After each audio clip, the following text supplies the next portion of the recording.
আল্লাহ রাব্বুল আলামিন এবার বলছেন, আমার পছন্দের বান্দাগুলো কারা শুনে নাও। যদি কমন পড়ে যায়, এই সমস্ত গুণগুলোর সঙ্গে যদি আমাদের মানব জীবনের চরিত্রগুলো যদি মিলে যায়, ভাবতে হবে আমরা জান্নাত পেয়ে যাব। জোরে বলে সুবহানাল্লাহ। আর যদি মিল না পড়ে, আজকে থেকে মিল ফেলে দেব। জোরে বলি ইনশাআল্লাহ। এই সমস্ত চরিত্রগুলো নিয়ে আসবো। আল্লাহ রাব্বুল আলামিন বলছেন 16টা চরিত্র, 16টা গুণ তোমার মধ্যে নিয়ে আসো। কার কথা, কার পরামর্শ বলেন? আল্লাহর পরামর্শ।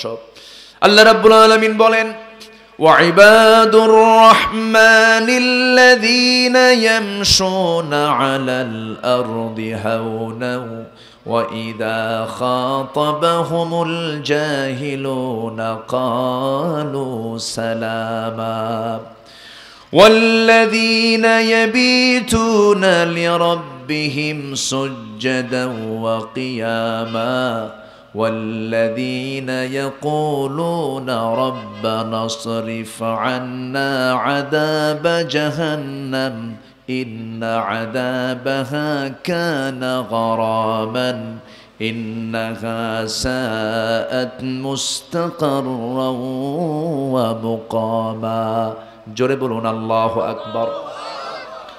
আল্লাহ রাব্বুল আলামিন বলেন, নাম্বার 1 হলো আমার পছন্দের বান্দা তারাই যারা জমিনে অত্যন্ত বিনয়ী হয়ে চলবে, অত্যন্ত ভদ্রচিত আচরণ হয়ে চলবে, যাদের কথা হবে মার্জিত, যাদের হাঁটা হবে মার্জিত, যাদের ভাষা হবে মার্জিত, যাদের তাকানো হবে মার্জিত, ইমানদার হবে, পৃথিবীর 1 নম্বর ব্যক্তিত্ব সম্পন্ন মানুষ।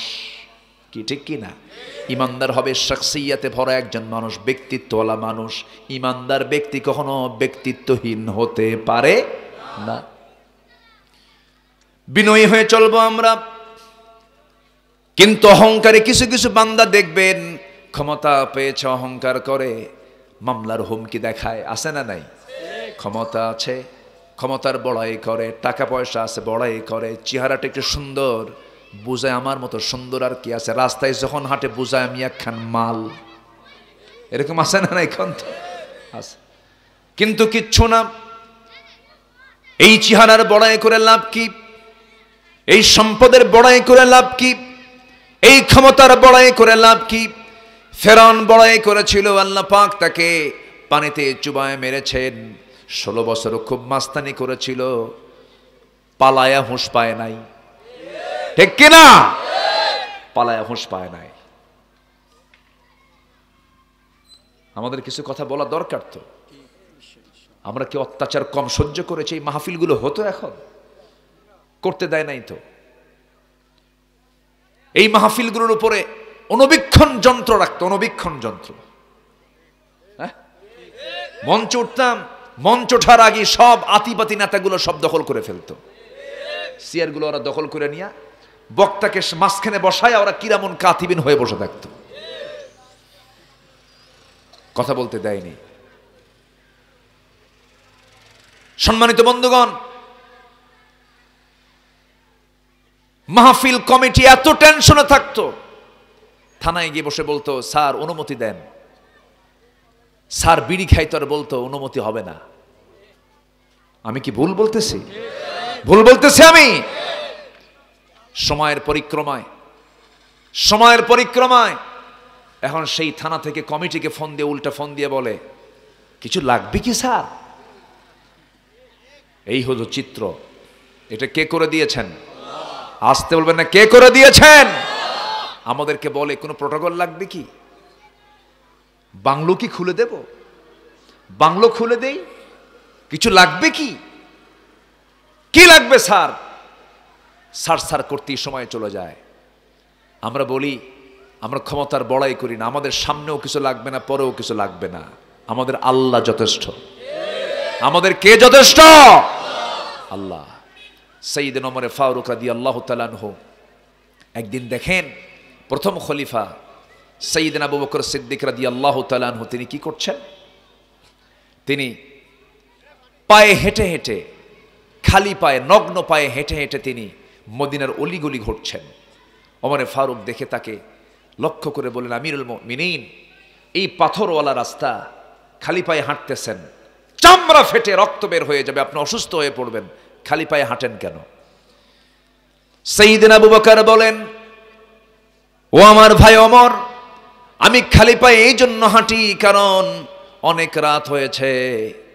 আমি যদি জুতা পায়ে হাঁটি, জুতার সঙ্গে এই পাথরের একটা আঘাত লাগবে, একটা আওয়াজ তৈরি হয়ে যাবে। এই আওয়াজে যদি আমার জনগণের ঘুমের ব্যাঘাত হয়, কিয়ামতের দিন আমাকে কাশ্মীর কাঠগড়ায় দাঁড়িয়ে তারা জবাব দিতে হবে।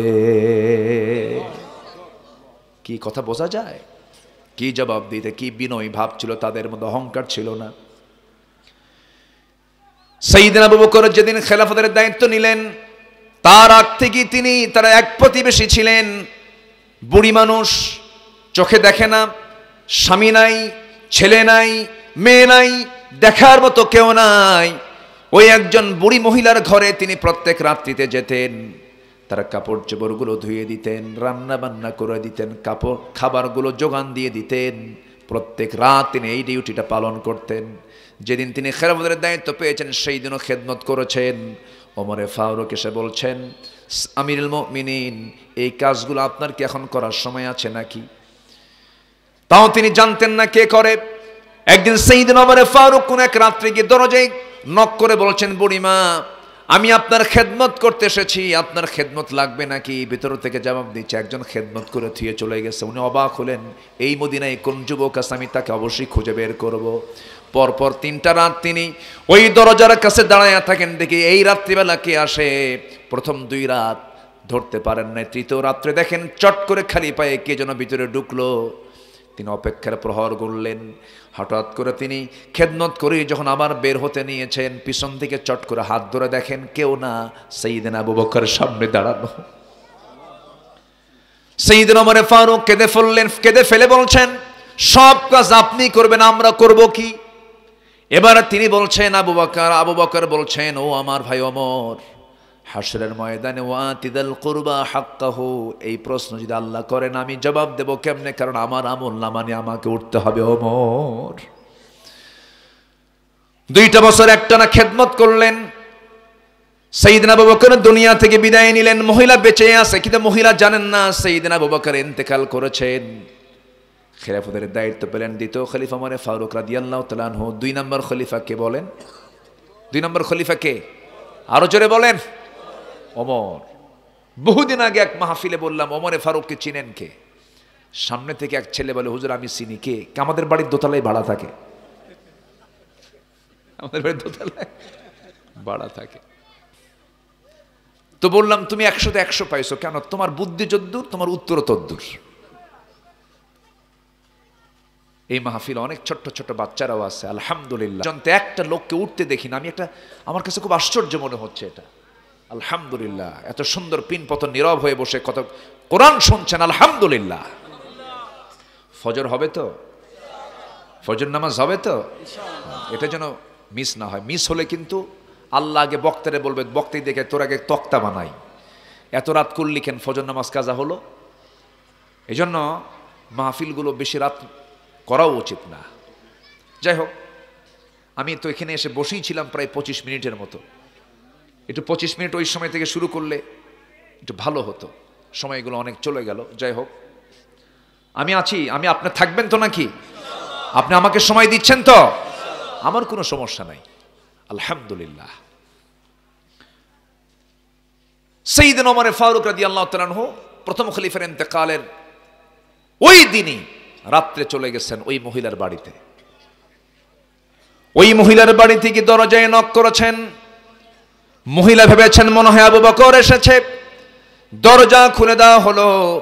সব খেদমতগুলো করলেন, খাবার দাবারগুলো রেডি করে দিয়ে তিনি বের হয়ে আসলেন। বুড়ি মহিলা খেতে বসেছেন খাবার। সামনে কিছু খেজুর ধুয়ে রাখা হয়েছে। খেজুরগুলো যখন মুখে দিলেন, মুখে দেওয়ার সঙ্গে সঙ্গেই দাঁতের নিচে সেই খেজুরের বিচি যখন পড়েছে, বলে ফেললেন ইন্না লিল্লাহ। মহিলা কেঁদে কেঁদে বলছেন, বুঝতে পেরেছি আমার আসল খাদেম দুনিয়াতে নাই। আমার আবু বকর যখন আমার খেদমত করতে আসতো, খেজুরগুলো যখন ধুয়ে দিত, শুধু খেজুরগুলো ধুয়েই দিত না, আমার খাবারের সুবিধার্থে আমার যেন কষ্ট না হয়, প্রত্যেকটা খেজুর থেকে খেজুরের বিচিগুলো সরাইয়া ধুয়ে ধুয়ে আমাকে খাওয়ার সহজ করে দিত। আমার বন্ধুগণ, এগুলোই হলো বিনয়ী ভাব। আমার দেশে যে ক্ষমতায় আসে সেই হয়ে যায় কি কি হয়ে যায়? জমিন আর থাকে না, আকাশে ঘুরে আকাশে ঘুরে। পাইছি রে পাইছি রে।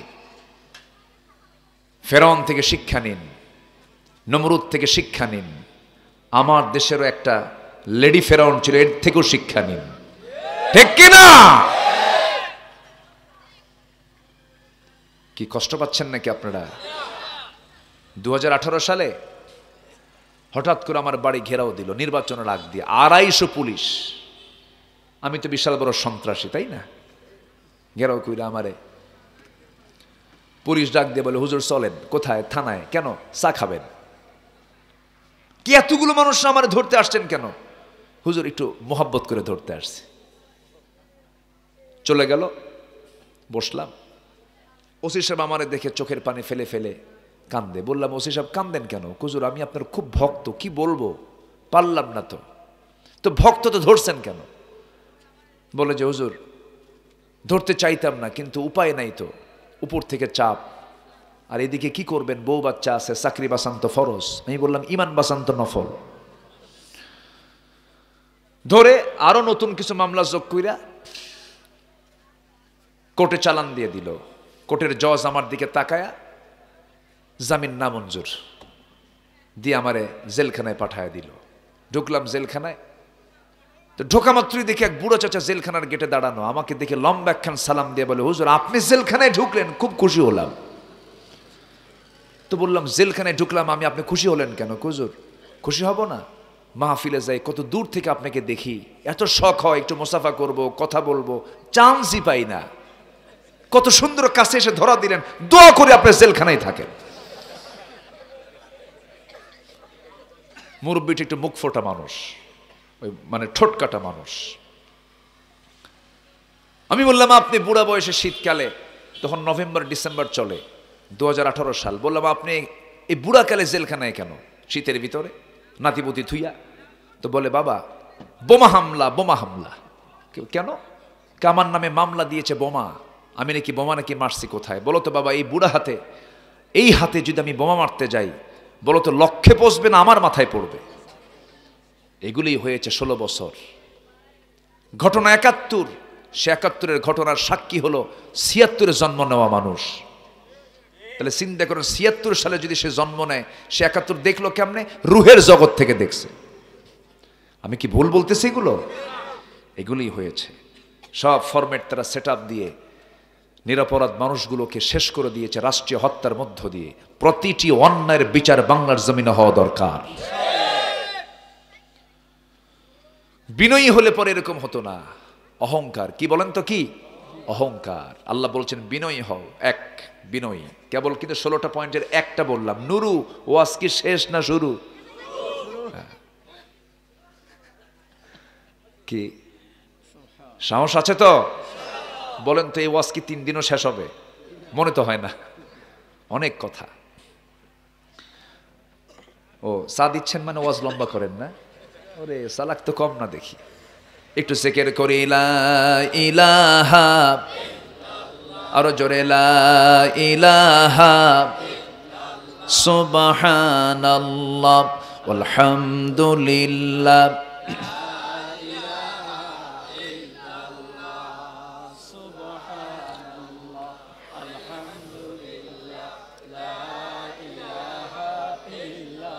আরো জোরে, লা ইলাহা, লা ইলাহা ইল্লাল্লাহু মুহাম্মাদুর রাসূলুল্লাহ সাল্লাল্লাহু আলাইহি ওয়াসাল্লাম। তাহলে আমরা অহংকারী হব না বিনয়ী হব? বিনয়ী হব। জোরে বলি ইনশাআল্লাহ।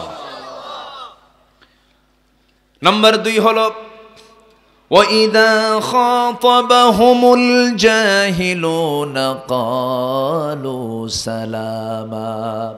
নাম্বার 2 হলো, জাহেলদের সামনে যখন মুখোমুখি হয়ে যাব, সেই সময় তাদের সঙ্গে কোনো তর্ক বিতর্ক না করে সালাম দিয়ে বিদায় নেব। মূর্খের সঙ্গে কোনো তর্ক বিতর্ক নাই। মূর্খের সামনে কোনো অযথা সময় নষ্ট করার দরকার নাই। সাইয়েদনা লোকমানের নাম সবাই শুনেছেন। লোকমান আলাইহিস সালাম জ্ঞান আহরণ করতেন মূর্খর থেকে, কারণ মূর্খ যা করতো লোকমান তার উল্টা করতেন। লোকমান তার উল্টা করতেন। সন্তানদেরকে কি সুন্দর করে নসিহত করতেন। একদিন সন্তানদেরকে ডাক দিয়ে বলেন, বাবারা শোনো।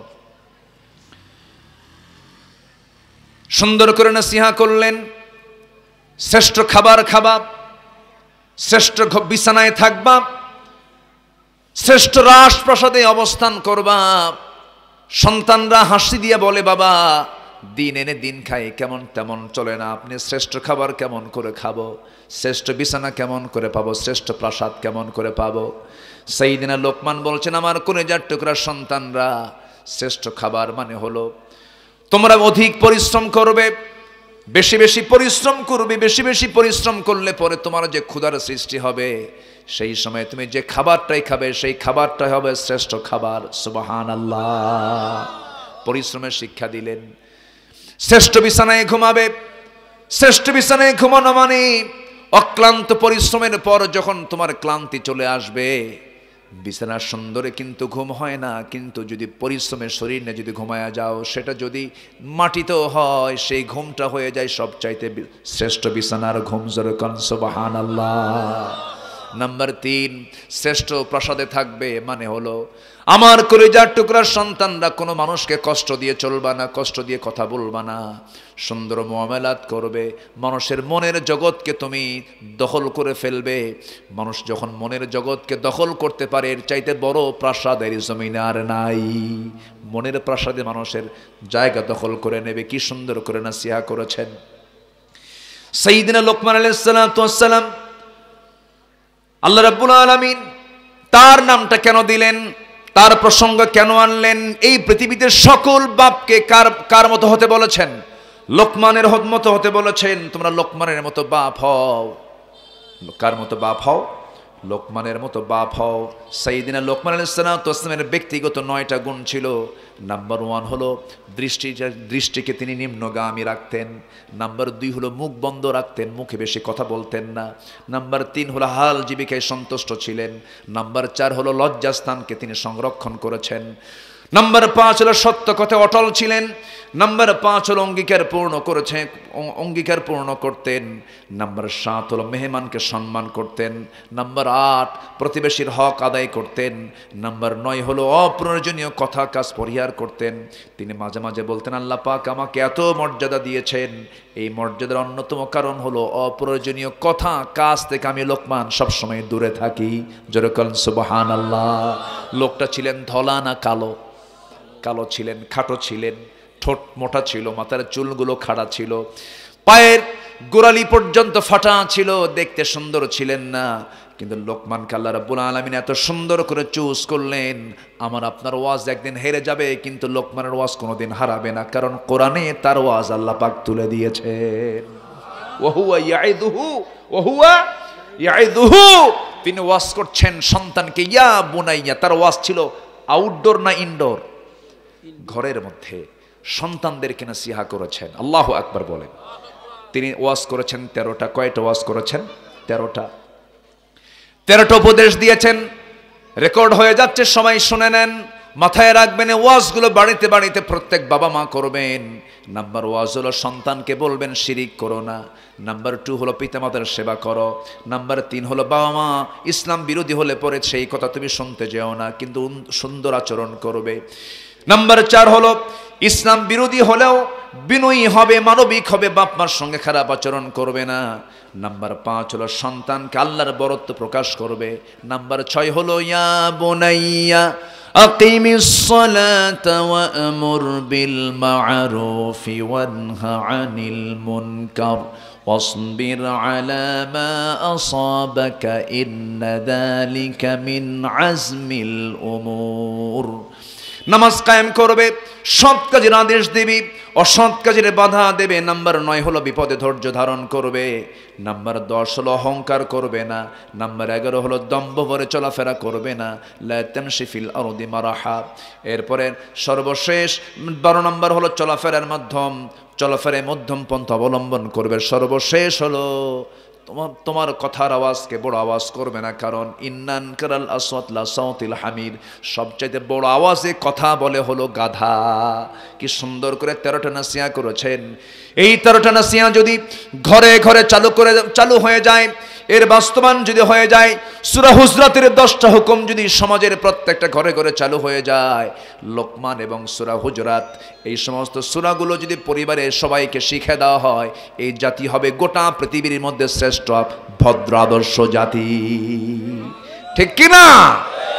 কিন্তু শিক্ষা ব্যবস্থার তো 12টা বাজায় দিয়েছে 16 বছরে, শেষ করে দিয়েছিল। আমরা এটাকে সুন্দর করে সাজাবো। আগামীর বাংলাদেশ গড়বো আমরা সুন্দর ইসলাম দিয়ে। জোরে বলি ইনশাআল্লাহ, আরো জোরে বলি ইনশাআল্লাহ।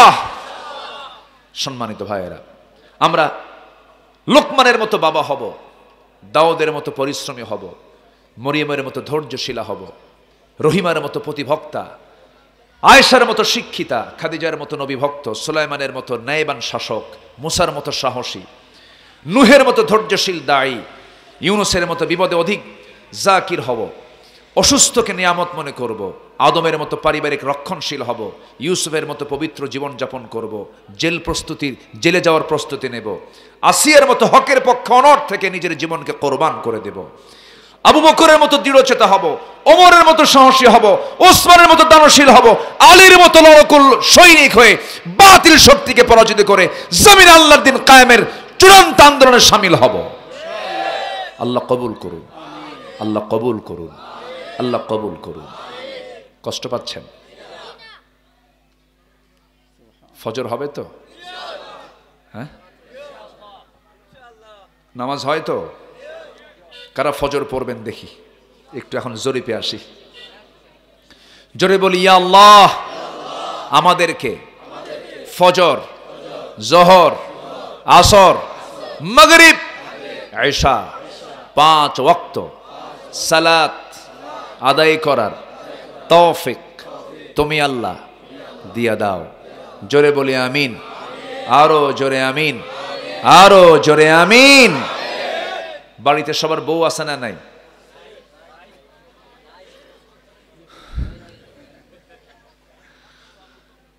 সবার নাই।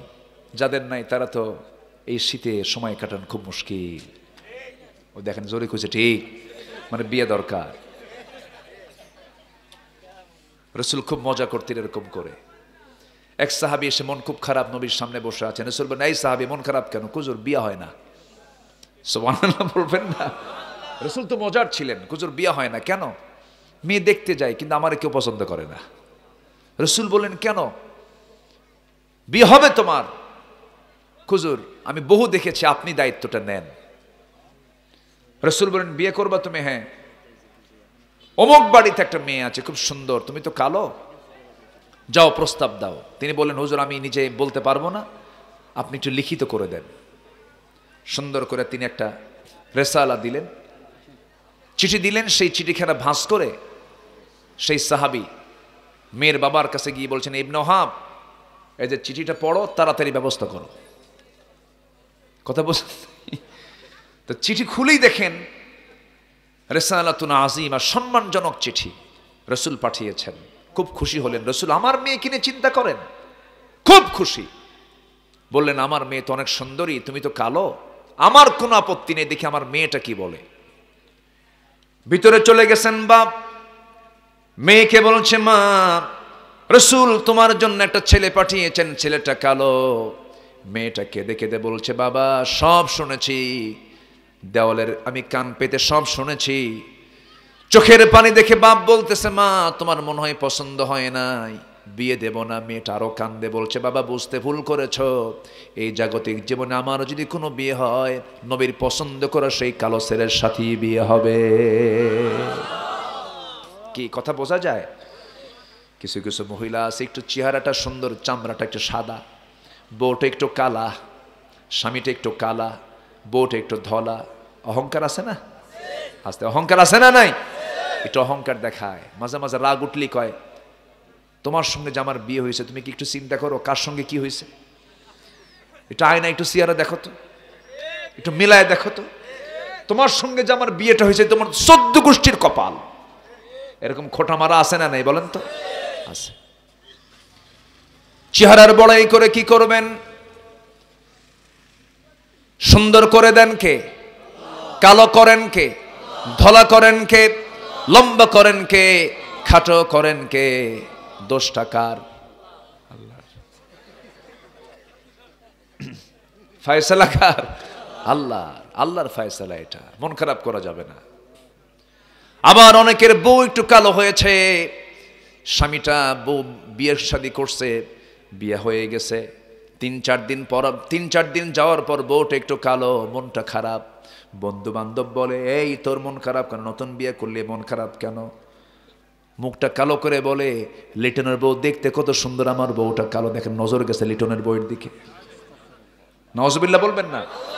যদি কোনো পুরুষ অন্যের মহিলার দিকে তাকায়, অন্য মহিলার দিকে তাকায়, হাজারো রাজধানী আসুক না কেন, ওর কাছে বউ ভাল লাগবে? নিজের বউকে যদি আপনি চিরসুন্দরী দেখতে চান, আপনাকে নজর আগে ঠিক করতে হবে। আপনার চোখ ঠিক, আপনার বউটা আপনার কাছে সুন্দর লাগবে। আর আপনার চোখ ঠিক নাই, সারা দুনিয়ার সুন্দরী আনলেও আপনার নজর, আপনার চরিত্র ঠিক হবে না। এই জন্য আগে চোখ ঠিক করতে হবে। আমার বন্ধুগণ, কালো ধলা এই সমস্ত বিষয়গুলোকে আমরা প্রাধান্য দেব না। প্রাধান্য দেব হলো তাকওয়াকে প্রাধান্য দেব। এক সময় 40 পার হয়ে যাবে, চেহারার সৌন্দর্য কাজে আসবে না, সব শেষ হয়ে যাবে।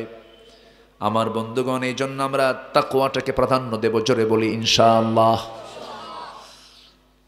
ওই সাহাবী বাইরে দাঁড়ানো, সঙ্গে সঙ্গে মেয়ের বাপ এসে বলতেছে, সাদ আল আসওয়াদ সুলাইমি, তোমার কপালটা খুলে গেছি। কেন? মেয়েও রাজি, আমিও রাজি। সাহাবী মুস্কি হাসি মেরে কয়, আমিও তো রাজি।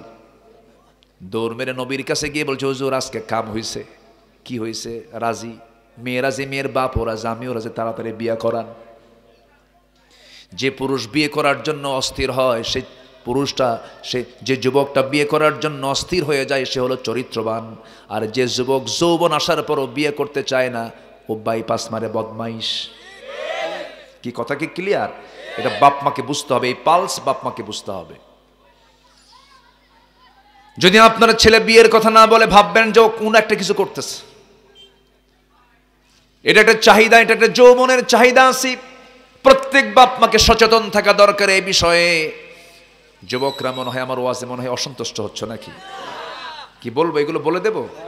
তোমার আব্বাদের বলবো এগুলো? দেখেন জিও, জি ভালো, এটা বলা দরকার। বলেন, জেনা সহজ করা দরকার না বিয়ে সহজ করা দরকার? বিয়ে সহজ করা দরকার, বিয়েটাকে খুব ইজি করা দরকার। মেয়ের বাপরাও দুষ্ট কম না, বুঝলেন? ছেলে পছন্দ করতে নিয়ে কত কন্ডিশন। ছেলে কি করে?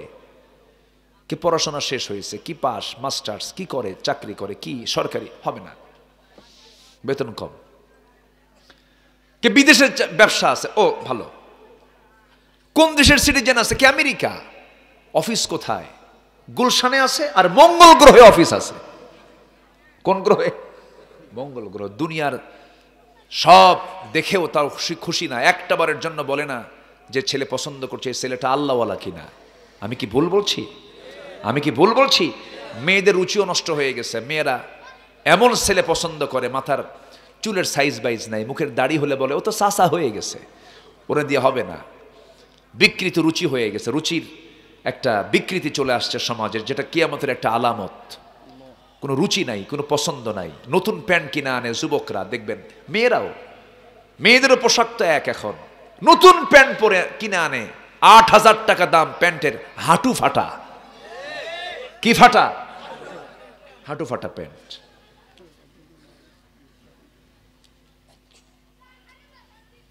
আমার বন্ধুগণ, আমার নবীজি বললেন, সাহাবী বিয়ে হবে আগামীকাল, কি বিয়ে হবে? টাকা পয়সা কোথায়? হুজুর টাকা পয়সা আমার নাই। তাহলে বিয়ে করবা কেমনে? হুজুর বিয়ের যখন সব আয়োজন সম্পন্ন হয়ে গেছে, বিয়ে করব আমি, টাকা দেন আপনি। রাসূল বলেন, ঠিক আছে দেখি।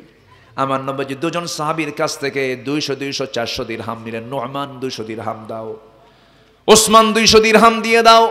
400 দিরহাম দিয়ে বললেন, ও আমার সাহাবী যাও বাজার করে আনো, বিয়ের বাজার করে আনবে, আগামীকালকে বিয়ে হবে। বাজার করতে গেছেন তিনি, বাজার করা প্রায় শেষের পথে। বাজার করবেন এমন সময় একজন সাহাবী বলছেন, ও সাদ, তুমি বিয়ের বাজার করতে আসছো, তুমি কি জানো যুদ্ধের ডাক চলে এসেছে? সঙ্গে সঙ্গে তিনি ভাবলেন, বারবার বিয়ের পিড়িতে বসতে পারবো, কিন্তু জিহাদের ডাক এসেছে, এটা আমার জীবনে নাও আসতে পারে। আর তিনি জিহাদকে প্রাধান্য দিয়ে বিয়ের বাজার বন্ধ করে সেই টাকা দিয়ে ঘোড়া কিনলেন, তরবারি কিনলেন, যুদ্ধে ঝাঁপিয়ে পড়লেন। যুদ্ধ করতে করতে এক পর্যায়ে সাদ শাহাদত বরণ করলেন। নবীর কানে সংবাদ গেল, হুজুর সাদ তো ইন্তেকাল, শহীদ হয়ে গেছে। কোন সাদ? যে সাদের বিয়ের কথা আজকে ছিল। আমার নবীজি দৌড় মেরে গেলেন, দেখলেন মস্তকটা বিচ্ছিন্ন হয়ে পড়ে আছে, মাথার চুলগুলো এলোমেলো। রাসূল তার দিকে তাকায় তাকায় হাসেন, আবার তাকায় তাকায় কান্দেন। একবার হাসেন, একবার কান্দেন। সাহাবে কেরাম বলছেন, হুজুর এমন আচরণ তো কোনোদিন দেখিনি আপনার মাঝে, আপনারা এরকম করছেন কেন? রাসূল বলছেন, হাসতেছি হলো আমার সাদকে জান্নাতের হুরগুলো টেনে টেনে জান্নাতের দিকে নিয়ে যেতেছে, আর আমি কাঁদতেছি এজন্য। সাদের সব আয়োজন আমি সম্পন্ন করলাম, কিন্তু আমার সাদ দুনিয়াতে বিয়ে করতে পারল না, এজন্য আমি কান্দি। আমার নবীজি বললেন, জানাজার আয়োজন করো। রাসূল জানাজা পড়ায় দিলেন। জানাজা শেষ করে বললেন, সাহাবীরা, আমার সাদের সঙ্গে যার বিয়ের কথা ছিল সেই মদিনার হুরে মদিনাকে ডাকো। ডেকে আনা হলো। রাসূল তাকে পাশে রেখে পর্দার নিয়ম রক্ষা করে বলছেন, হুরে মদিনা শোনো, আজকে যার সঙ্গে তোমার বিয়ের কথা ছিল সে তো আর দুনিয়াতে নাই। সে বিয়ের বাজার না করে জান্নাতের বাজার করে দুনিয়া থেকে বিদায় হয়ে চলে গেছে। তার স্মৃতিকে ধরে রাখার জন্য মহিলা তার রেখে যাওয়া কিনে নেওয়া সেই তরবারি আর ঘোড়া তার পক্ষ থেকে আমি তোমারে দিয়ে দিলাম। মহিলাটা সন্তুষ্ট চিত্তে বাড়ির দিকে চলে গেল। আমার ওয়াজও শেষ হয়ে গেল।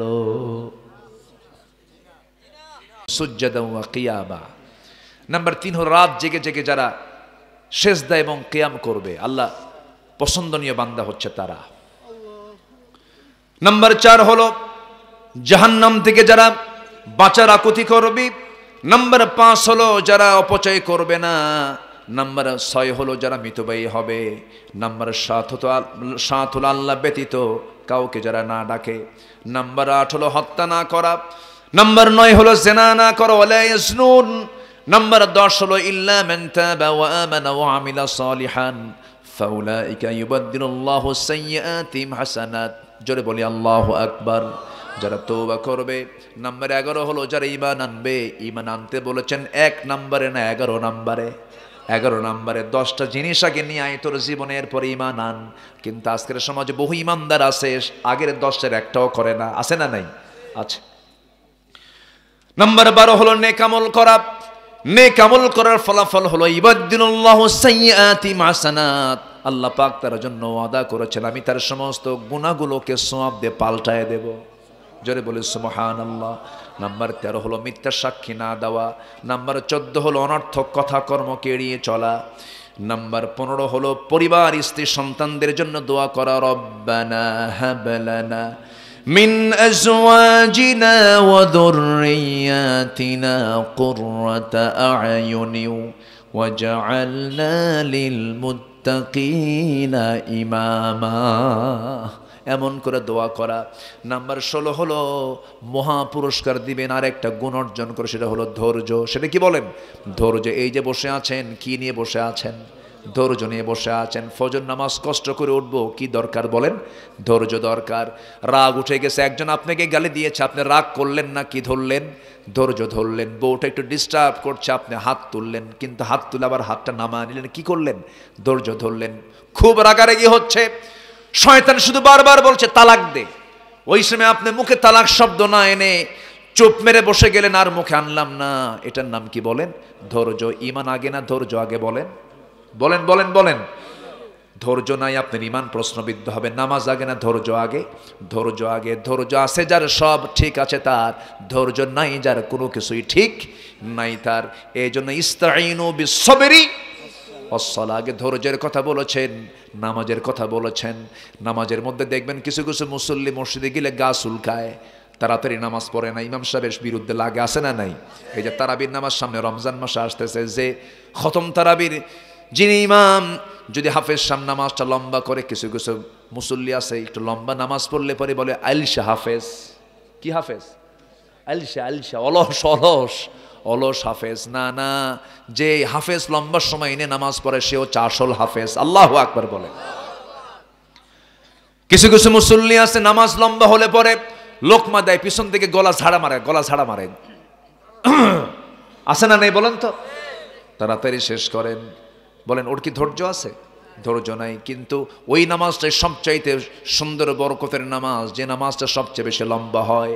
সাইয়েদনা ওসমান রাদিয়াল্লাহু আনহু এমন সময় চলে গেছে, কোরআনের 3 ভাগের 1 ভাগ কোরআন তেলাওয়াত করে করে এক রাতে নফল নামাজ পড়েছেন। জোরে বলেন সুবহানাল্লাহ। আল্লাহ কবুল করুন, আল্লাহ কবুল করুন। এই 16টা গুণ আমাদের জীবনে বাস্তবায়ন করার তৌফিক দান করুন। আমি আশাবাদ কামনা করছি।